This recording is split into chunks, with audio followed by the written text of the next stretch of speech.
Good evening. Happy Saturday night. Welcome to Grandma's Attic Music Review. It's wonderful to be with you in your living rooms this evening, or maybe you're laying in bed just waiting for some really awesome music to soothe you to sleep. Tonight's not the night, just to let you know that. So we're coming into our third year of this show. I can't believe it, and it's because of you guys watching, and I just thank you so much for that. Those of you that are coming up to me on the street and saying that you watch the show and that you enjoy it, thank you. Thank you. My friends Pat and Tim let me know all the time that they're watching, and that's very cool. It's cool to know that you guys are out there doing what you do to encourage and lift up the local musicians. So back when we first started this show, we knew nothing about putting live music on public access, and it's definitely been a journey.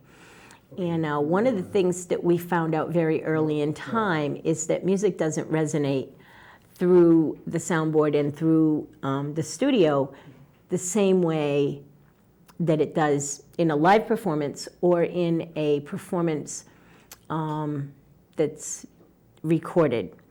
So one of the things we needed to do really quickly was find some kind of sound man.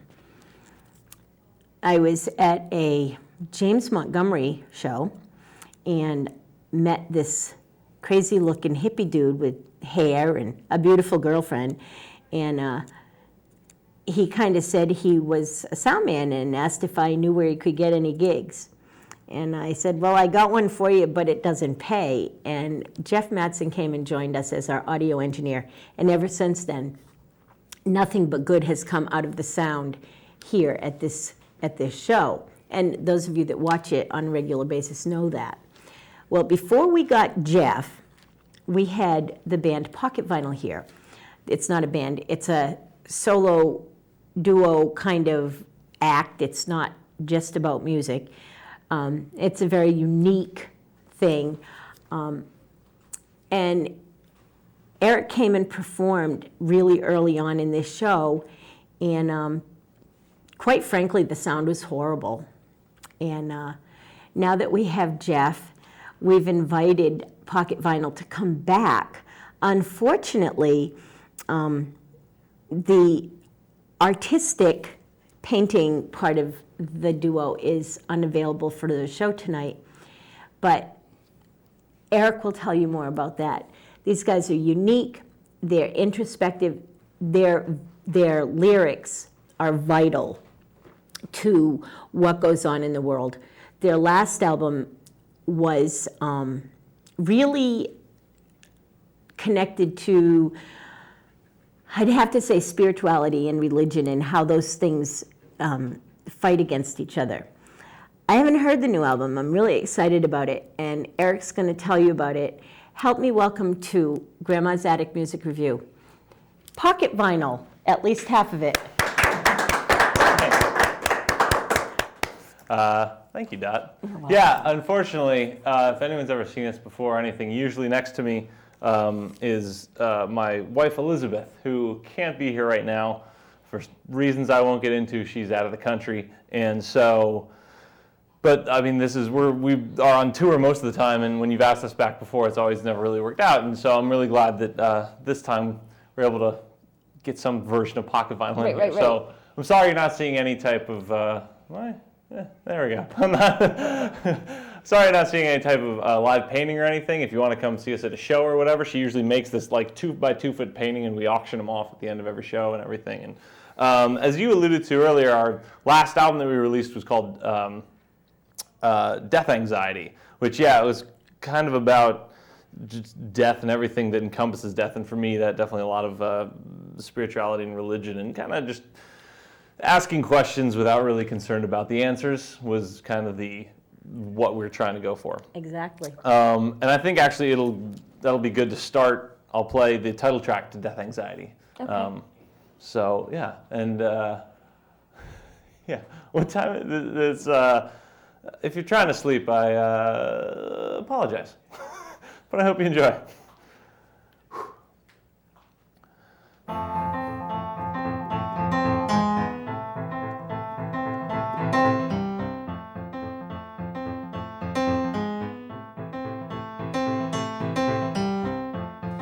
If I don't drink, I don't trust you. And if I don't think, I don't mean to. If I don't lie, I'm not living. And if I don't die, you're forgiven.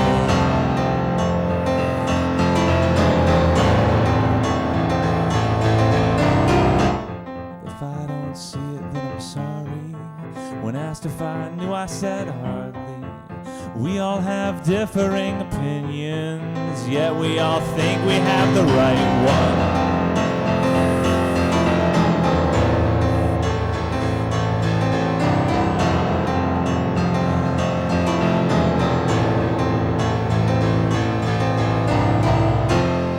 I still convince myself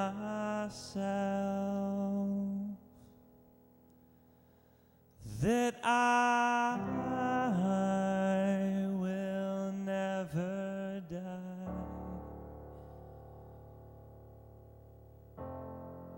Like I lead some extra special life, as if the pilgrims who've gone before me don't count. With such light mounts, I still have my doubts. And I don't think I was made for children, but how will I know unless I raise one? I found I cannot make a baby. Is it better that way? Maybe.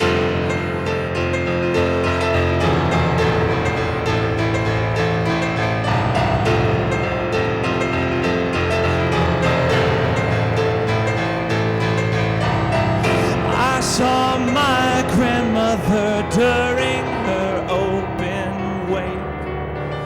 They put so much makeup on her face.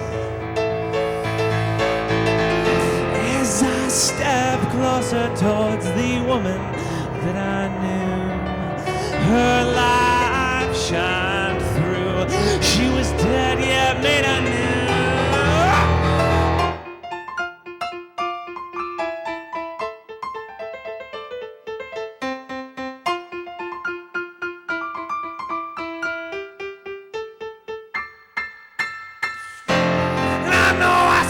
When it's scary, and I know I see him when I'm happy.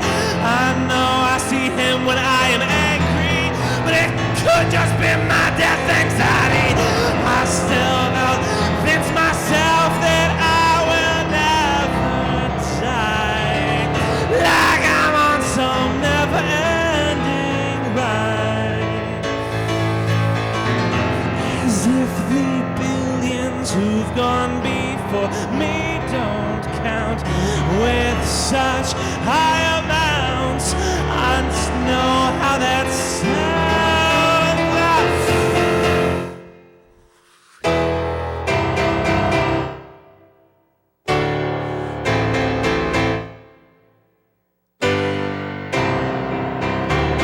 Oh, I know how that sounds.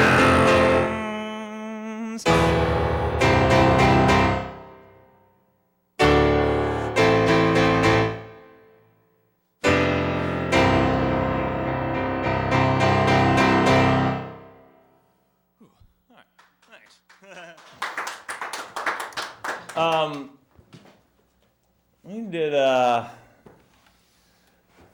feels weird looking right into the camera, but I'm just going to look right into the camera and stare into your soul right from in the home. bedroom. Nice curtains, those look great. There was this whole album about death that we were trying to do, and that song was kind of from that. And I found it has, usually as an artist or something, I remember thinking when I was growing up, if some sort of band put out a concept album, I always felt like, oh, they must be over that now. Like you kind of go through something, you put out a concept album, and then you're just done thinking about it, and you move on to the next concept or whatever you want to explore.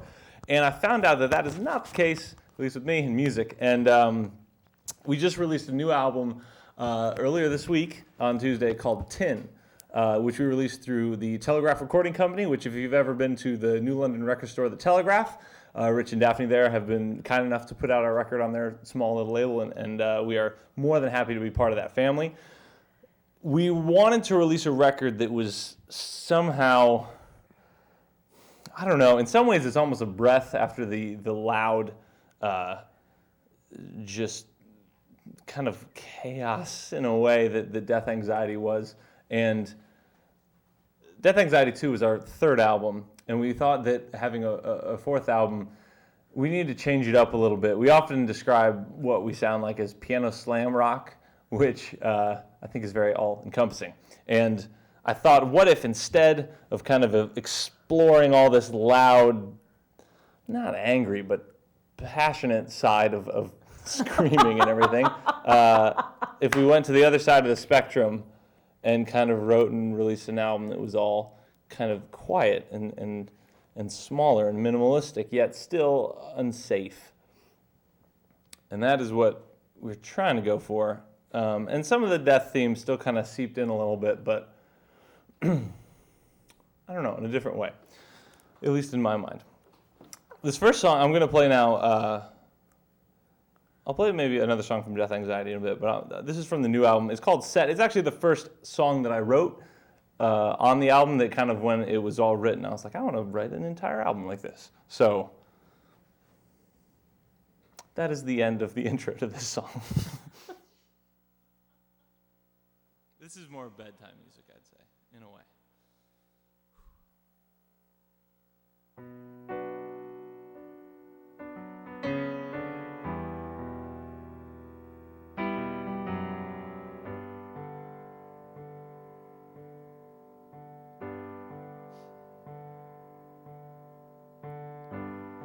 You asked me why I haven't left you yet. The way I see you is quite different. And though I say I follow many things, look what I've done. My beliefs are my actions. And my heart and heart, I grow it often myself. I grow it often myself. And my tired parts, I grow them often myself. I grow them often myself.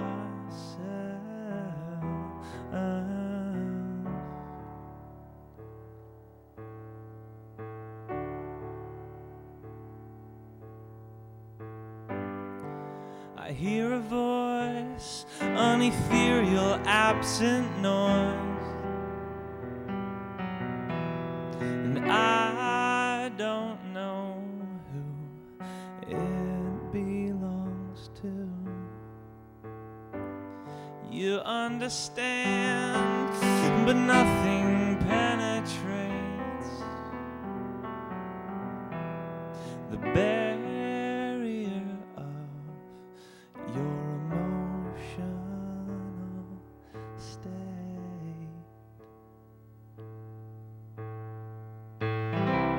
And my scattered hearts, I grow it often myself. I grow it often myself. And my shaking parts, I grow them often myself.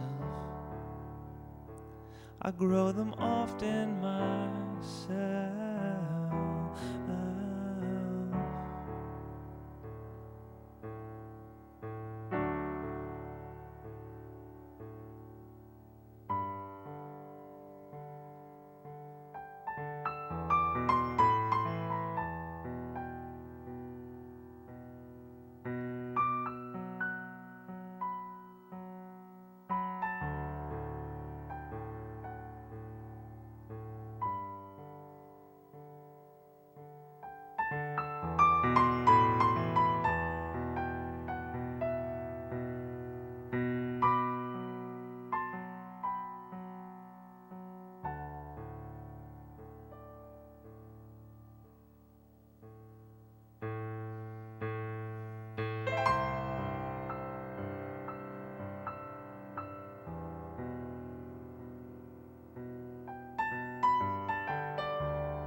haven't left you yet.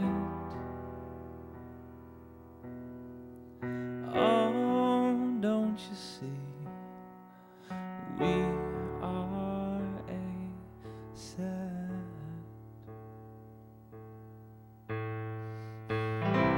And my blooming heart, I grow it often myself. I grow it often myself. And my loving parts, I grow them often myself. I grow them often myself.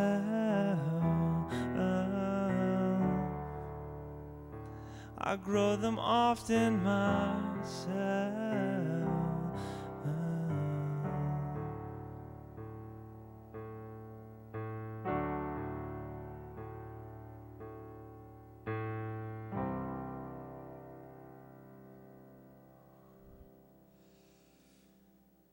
Cool.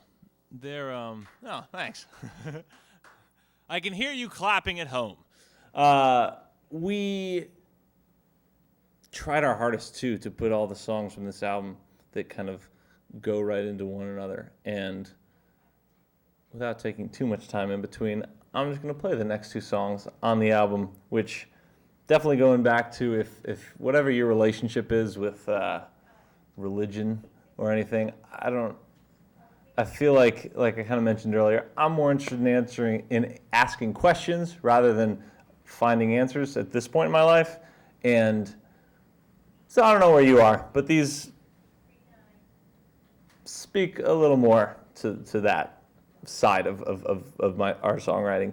And the first one, even the lyrics may seem kind of like it's obviously about one thing, but in my mind, it's almost like the lyrics are about one thing and the music is about something else, and I can't really figure out why. There's some feeling with a song. It's hard for me to describe and put on paper, but that, and then the song after that is actually the song that will end the album, called, this one is called Sink, and then the next one is called Tomorrow, and it's basically about depression and Robin Williams. So perhaps if you're a fan of his work, you might like that song. But this one is called Sink.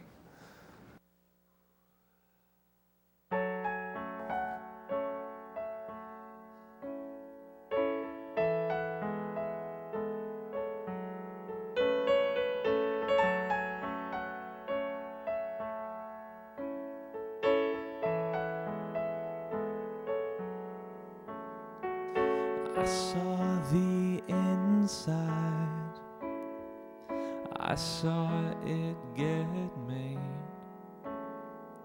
Water into wine, lightning into shade. Kneeling on the floor, elbows on the bed, trying to connect, hoping to get fed, hoping to get fed. I'm alone but never by myself. I'm with God when it's with someone else. I still pray but I can never tell if it works.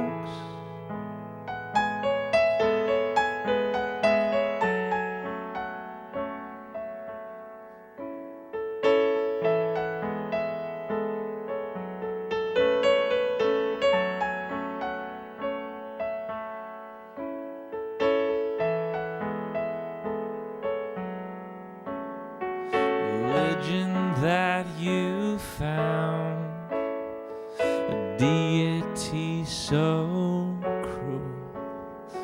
The God you speak about, I don't believe in him too. You're fighting so long you forgot the meaning of why you first fired. The The length of the war doesn't mean you can't still surrender. You can still surrender. I'm alone but never by myself. I'm with God when it's with someone else. I still pray but I can never tell if it works.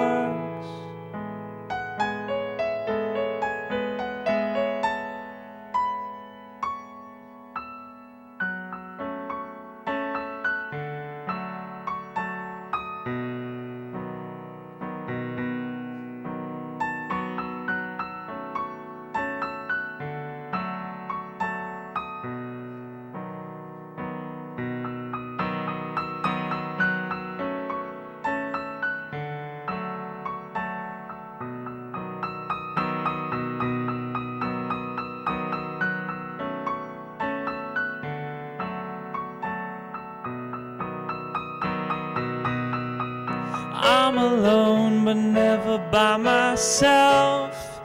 I'm with God when it's with someone else. I still pray but I can never tell if it works. I'm alone but never by myself. I'm with God when it's with someone else. I still pray but it's a private hell, not hearing back.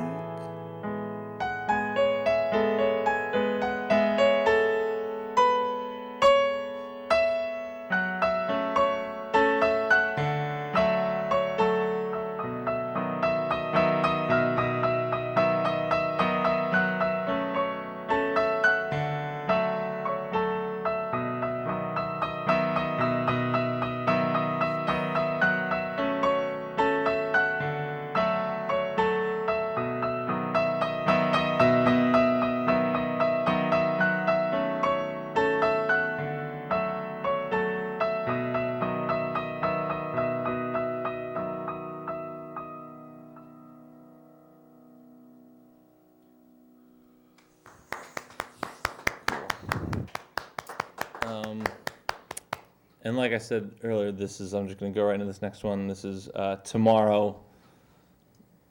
It's a shorter song, more or less about just depression and Robin Williams.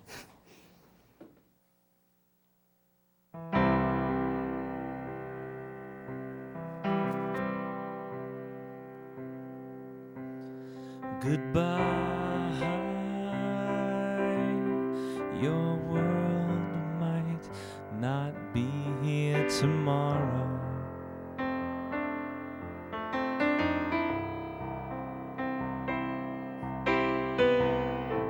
Well, I can see the allure of when death looks like a door, and the best choice seems to walk through its frame. Selfishness has nothing to do with it.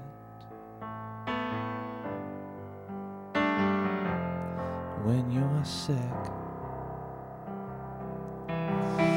goodbye, your world might not be here tomorrow.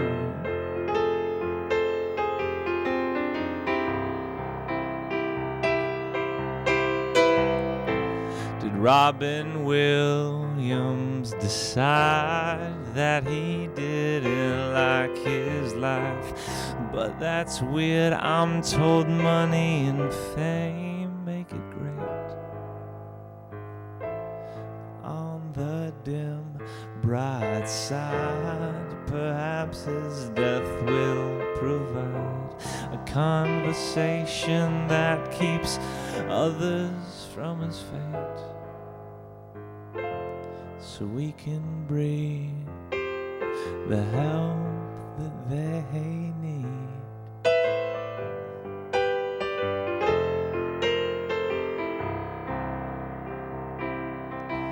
Goodbye,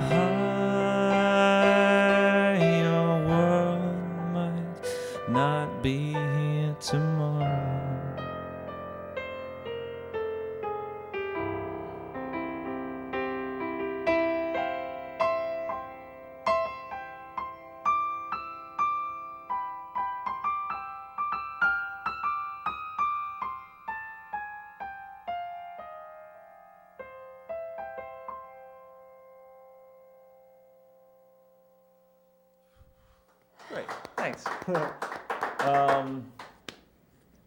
How are we doing? Keep- More? Okay. Great. You have I- so much music. Right. Play something. Let's. Play, if you can. Yeah. I have some favorites. Sure.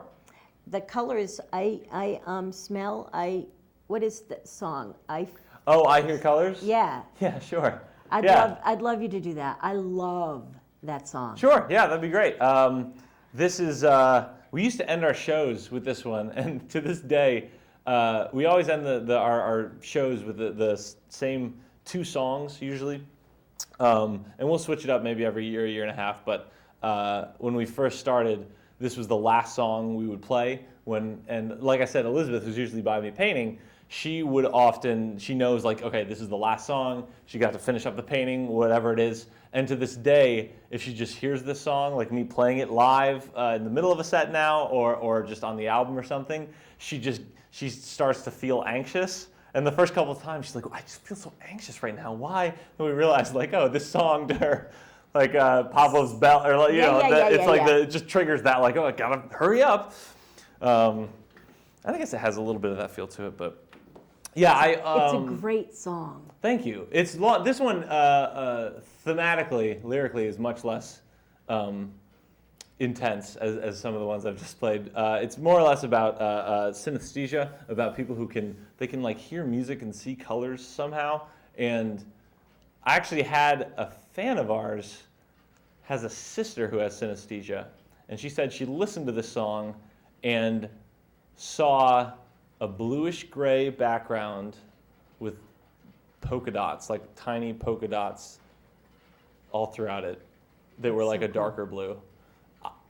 Sounds like a screensaver to me a little bit, but I don't know. If you have synesthesia, please email us as to what you hear or see when this song is played.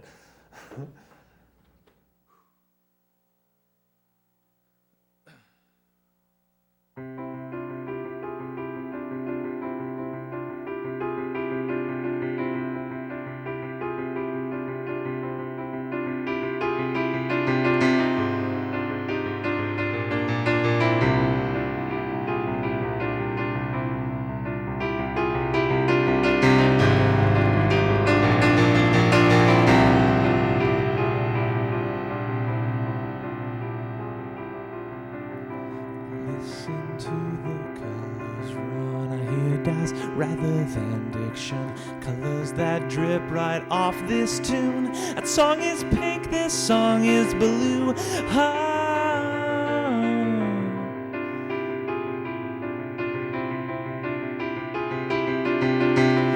Listen to the colors run, I hear dice rather than diction. Colors that drip right off this tune. That song is pink, this song is blue.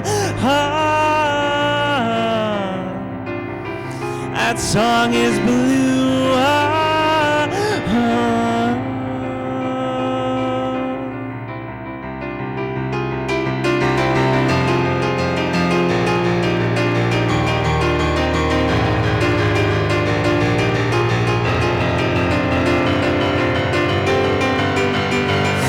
Listen to the colors run, I hear dice rather than diction. Colors that drip right off this tune. That song is pink, this song is blue. That song is blue.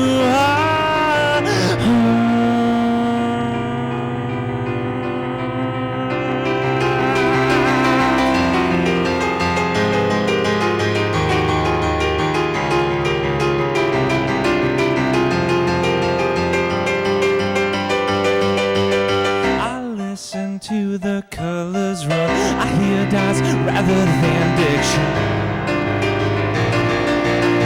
Colors that drip right off this tune. That song is pink, this song is blue. That song is blue.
brass in the strings, in the notes, in the rides, in the blacks and the whites, in a rainbow of sound we sing. In the notes, in the beats, in the piano seats, in the woods, in the brass, in the strings, in the notes, in the rides, in the blacks and the whites, in a rainbow of sound we sing.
Sweet, thanks.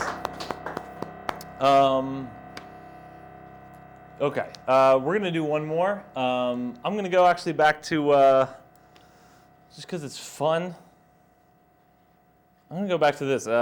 This is the last album, the last song that was on our album Death Anxiety, which normally had. I tried to make. I desperately sort of want to be in a big, like 13-person folk band. There's a weird. Our music sounds nothing like that really, but there's this thing that's very attractive to me about that type of band. And I don't even listen to folk music all too often, but something about who are some, like Edward Sharpe and the Magnetic Zeros, or Head and the Heart kind of have like a big group. Just some big sing-along stuff. And the record album of this song sort of has a bit of that, in my mind anyway. This is a much more scaled down version. And also shout out to my father, Daryl Stevenson, who sang the chorus on this song. He has this great old man barbershop quartet voice, and he sang the chorus as well as did some kind of like backup vocals for himself, which he unfortunately is not here right now, but I'm going to do my best to fill in his chorus part. But this is called Foggy Mess, and as I mentioned earlier, I don't know what your experience with theology is, but this one kind of sums up my whole experience so far with it.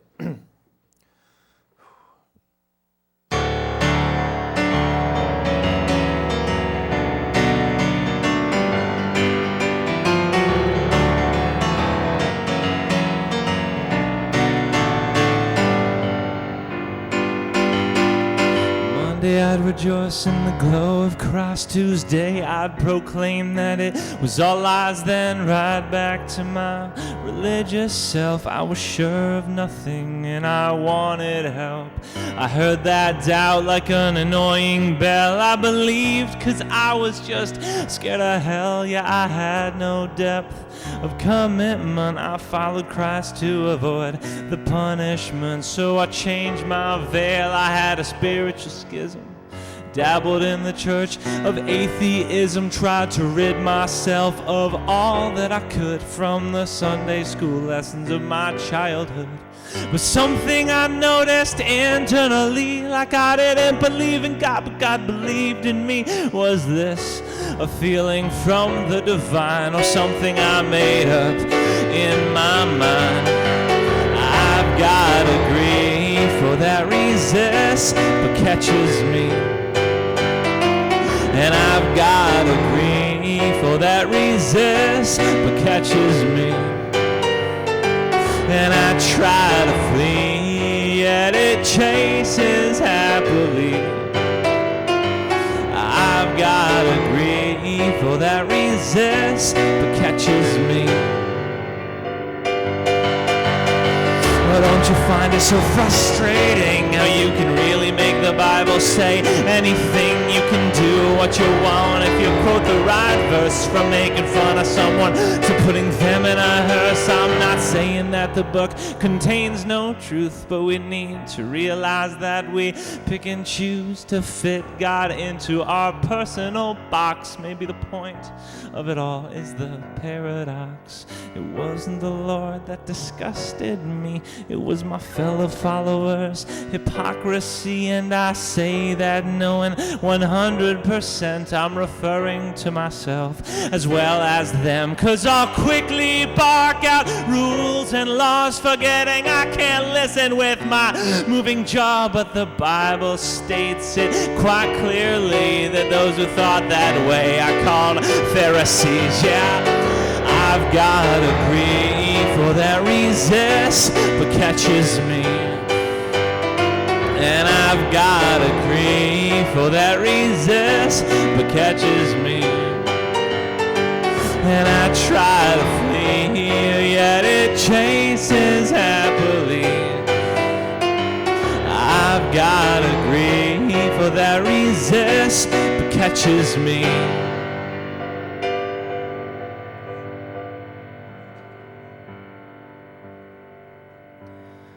Now I'm not sure of the title I hold. I'd rather not have one if I can be so bold.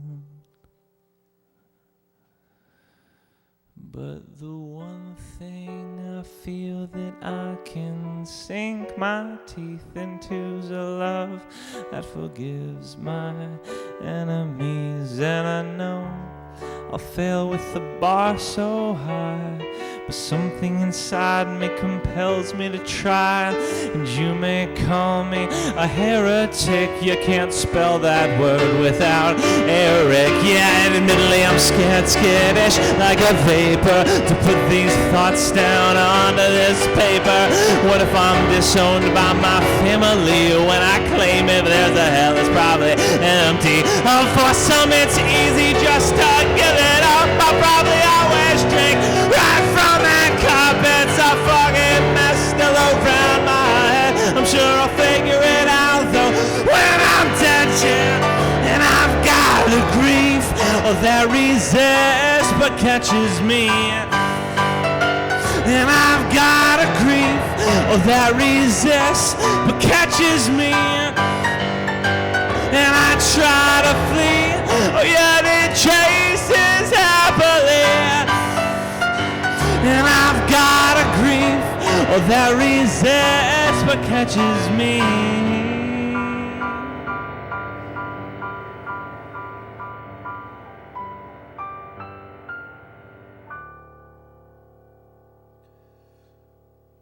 Woo-hoo!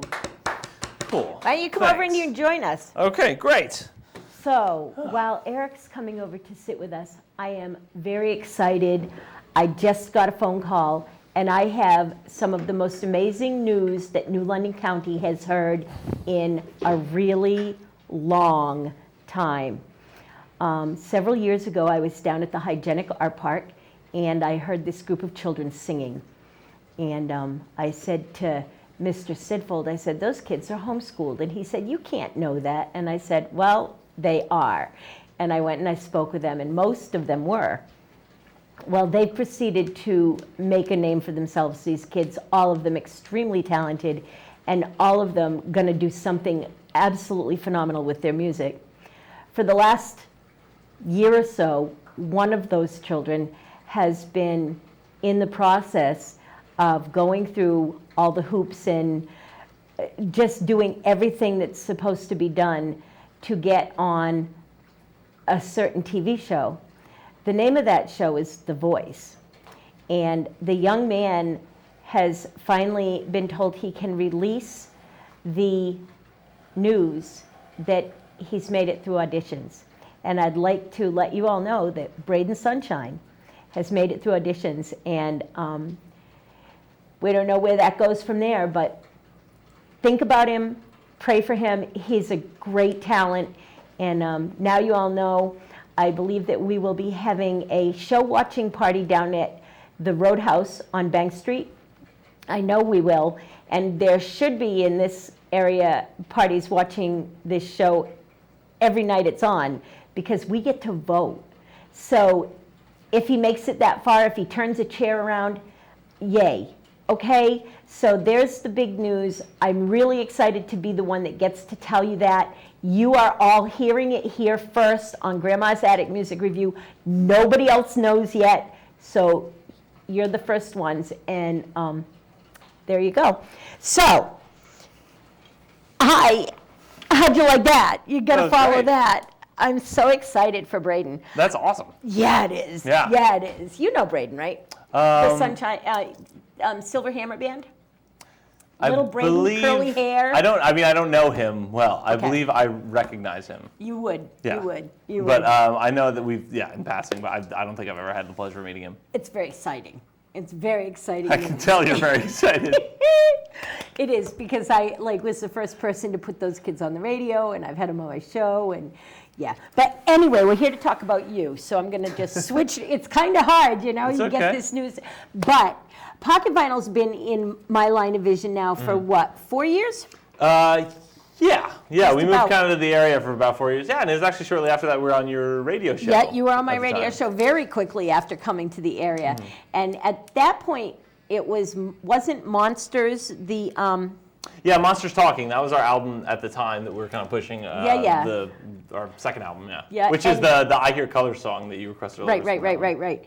And you guys did that all on recyclable cardboard and designed the whole thing and put it all together. Yeah, and, we still do that for and it was- some of our packaging. and it was numbered, and what a great thing. Now, let's talk about Pocket Vinyl as a concept, because it's not normal.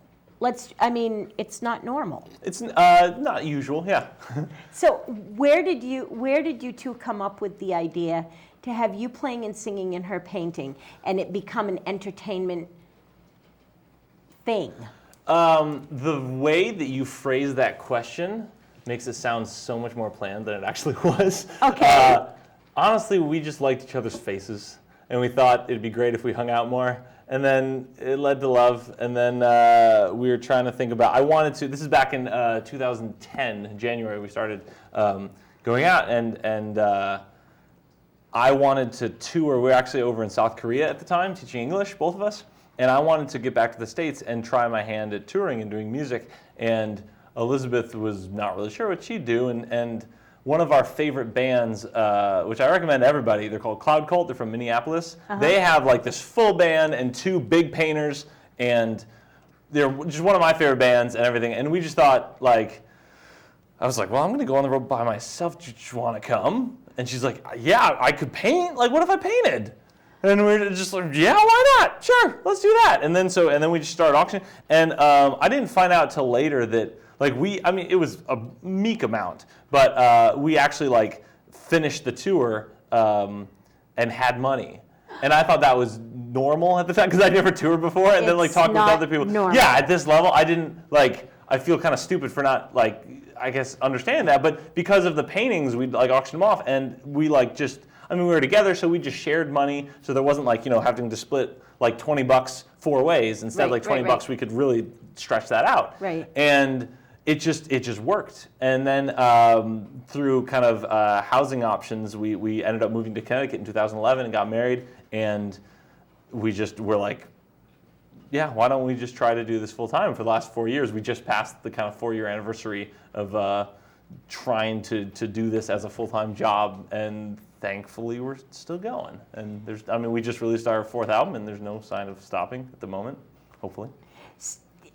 There shouldn't be. There shouldn't be. What you guys do is really cool. I've been to shows that you guys have been at, that you guys have done, and you put your T-shirts and albums out and say whatever you can put in the box. You don't have this. Yeah, well, yeah. I mean, we found that we have suggested prices for things. Like, for a T-shirt, we say $15 if you can, or a CD $10 if you can. But overall, it's. We just found people are more, when you give someone the choice of supporting you. Overall, we still usually, we'll say, oh, it's pay what you want. Like, hey, $15 if you can, but honestly, if you're a few bucks short or whatever, it's fine with us. For the most part, it's people pay. What we ask or more. We leave that up to them, and sometimes someone's like, oh, I have $5, but I want an album or something. And we're like, yeah, man, totally fine. But overall, it gives people the choice of giving something, and usually, to our knowledge, no one's just taken anything. Right. Maybe when we're not looking, I don't know.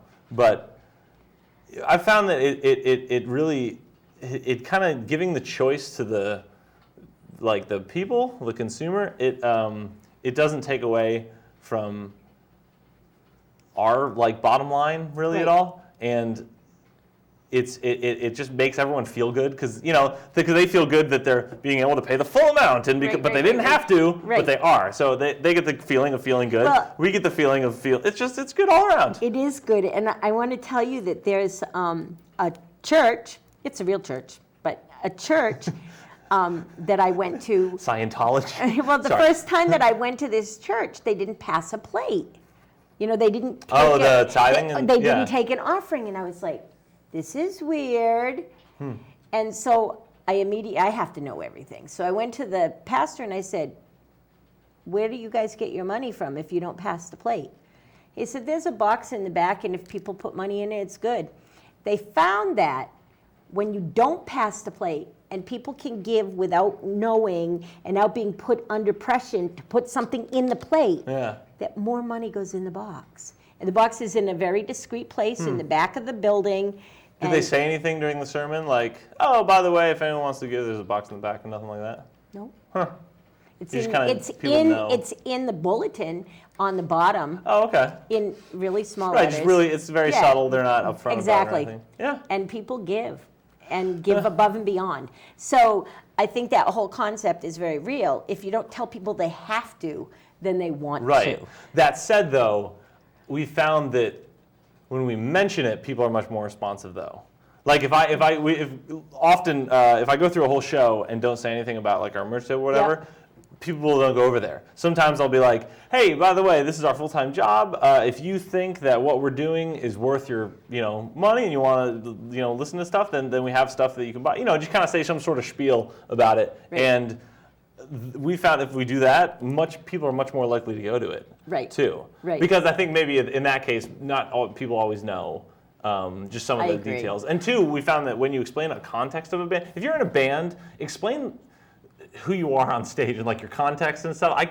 There's so many bands I feel like just go up and play and then they get off and they don't do any, and they don't explain anything and they don't give any context. Right. And while in some ways people can talk too much, like perhaps I'm doing right now, but you're fine.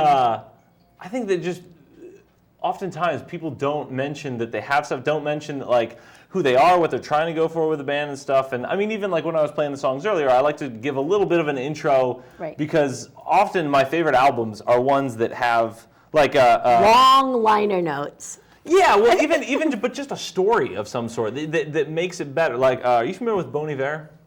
No. Okay, Bon Iver is this guy who they have a couple albums now, but back in 2008, the whole the legend kind of is in some circles that he went in the woods in this cabin for 3 months, hibernated as he calls it, and came out and he had this album and put it on, and it people went nuts over it, internationally, and he toured all around the world and went from this guy who's kind of at a small local level to this international superstar. And all because it's this small, very minimalistic album, which much like I was kind of aiming for that sound with the new album Tin too, but it's just this small little thing. And because knowing that like story of like he's alone by himself in the woods, just broke up with his girlfriend, just got out of a band he was in for 10 years, like that's why he kind of just needed to get away from life.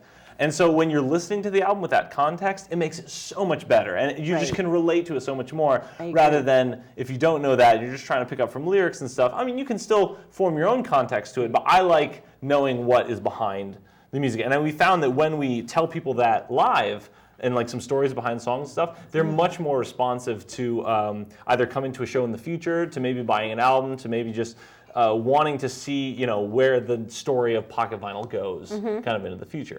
And I just, if you're in a band or anything, like, I encourage, go, like, make sure you have a story or a context or something, because people respond to that They really so much better than just the songs themselves. We're coming down to a short amount of time. Oh, Where sorry. can people find you? Honestly, if you pocket vinyl, I don't know if there's like, if you look, the words on your screen right now, if you Google that, there's nothing else on the internet that's pocket vinyl. Like, it's pretty specific. We really lucked out with a good band name that's easily findable. Grandma's Attic too does that too. So oh, really? Yeah. I get it. Okay, great. Yeah, it's if you go to Google, just pocketvinyl.com. I mean, Facebook, Instagram, Twitter, whatever, they're all on there. Your new album Tin can be found at the Telegraph. Is there anywhere online it can be found also? Yes, we have if anyone's familiar with Bandcamp, you can listen to Bandcamp. If anyone's familiar with Spotify, I mean iTunes, any digital marketplace, it's going to be there. Okay. If you want a hard copy, come see us at a show. We're actually going to go on. We're going to go like up and down the East Coast for most of the eastern half of the country. We're going to hit in the next month. We tour about half the year, and we're definitely going to be touring quite a bit all throughout. Northeast and I don't know, everywhere. So everything okay? Emergency storm alert. Oh, there's an emergency storm alert. Flash flood warning this area till 6 p.m. Avoid flood areas. Check local media. People are flooding to get tin, and everyone is getting a thing. Get it before it goes out of print. Guys, just so you know, this show is being recorded on Thursday during the big rain. So the big rain of people who are going out to get tin. Take us out with a song. I am excited for you guys. I love what you did here with Tin. I've loved every album I've ever heard of yours. Thank you. I think that your music is unique and exciting. I love Liz's paintings. I don't own one yet, but I'm gonna someday. I haven't got there yet, but I will. Right. So take us out with a quick song, and good luck. And maybe you should come on the radio and talk about Tin also. Yeah, I know great. you probably have with other DJs, but maybe you can come on Grandma's show. We haven't yet. All right, awesome. Thank you so much. Great, thank you very much. This is great. Just So- one more? One more song. Great, So, okay.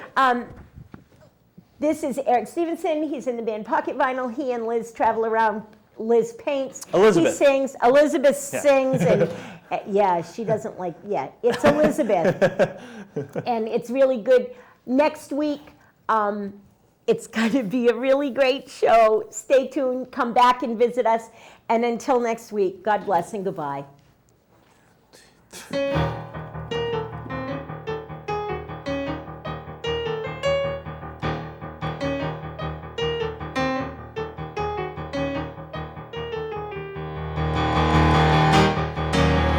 There you are, fine, looking great in your new dress. Oh, how am I the man that you want to impress? Oh, I don't think that your face was built to frown.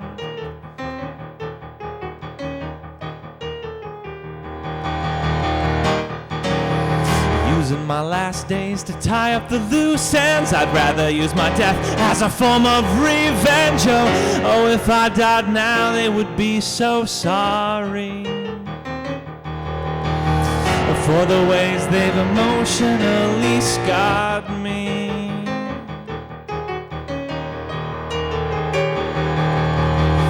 Well, it's a mouthful, it's a mouthful, it's a mouthful. And for the first time I am feeling double.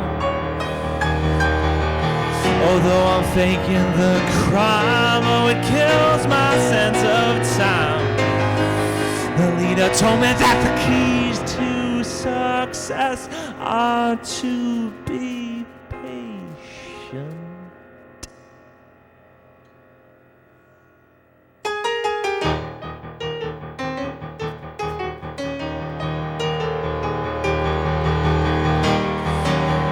Never mind the crap that you get from a distance. I'm slow to speak, but I'm quick to defend her. I don't think I should be here, I'm not that pretty. Oh, she said as we entered Johnson City.